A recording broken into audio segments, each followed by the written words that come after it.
gardener, and today I'd like to show you, well, sort of give you a demonstration on a Japanese tomato ring.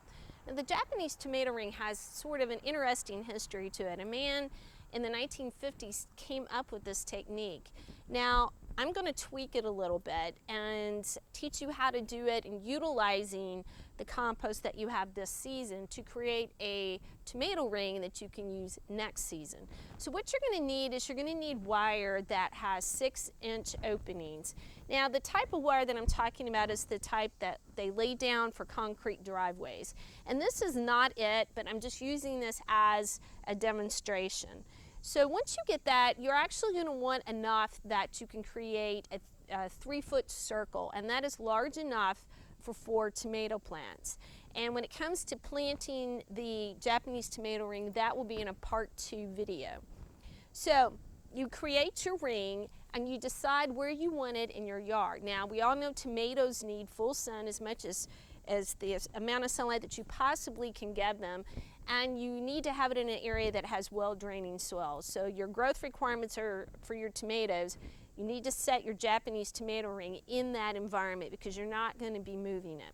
So the next thing that you can do one of 2 ways. You can either lay landscape cloth down, which I'm all in favor for, it saves time, or you can remove the grass or whatever you have growing in that area, and you can dig down 8 inches, and then you need to loosen that soil up.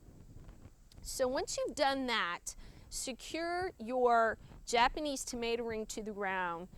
In other words, make sure that it doesn't topple over through the season. So utilizing this is about 3 feet tall. Your Japanese ring, we're going to fill to about 2.5 feet. So the very first layer that you're going to lay down, whether you dug up the supposed garden space for your tomatoes or you use landscape cloth, is you're going to put 6 inches of well-seasoned compost or manure. It needs to be well-seasoned. So what that means is that it has laid on the ground or in a barn or in your compost bin for at least a year. It has completely decomposed. It's not hot. It's not a hot manure. So you need 6 inches of that. On top of that, you're going to put 1/4 of a cup of balanced fertilizer and 1/4 of a cup of a liming agent.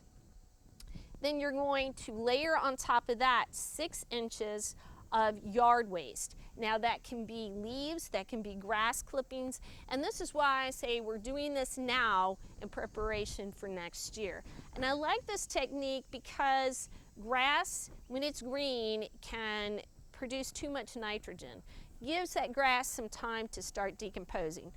Then you're going to repeat the same process with the 6 inches of well-seasoned compost or manure, with the liming agent, with the fertilizer on top of that 6 inches until you reach the 2.5 feet mark.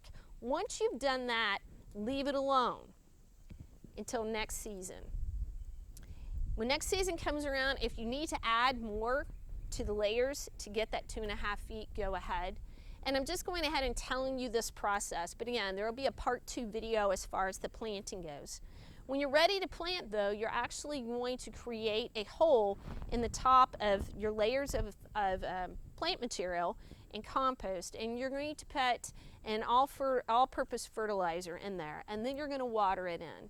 Once that's done, then you can start planting your tomatoes. So I hope you found this video helpful. This is a great way of composting for those who don't have composters with an end result. In other words, you're going to be able to use that next year as far as growing tomatoes. You're going to be able to produce something with it. So until we meet in the garden again,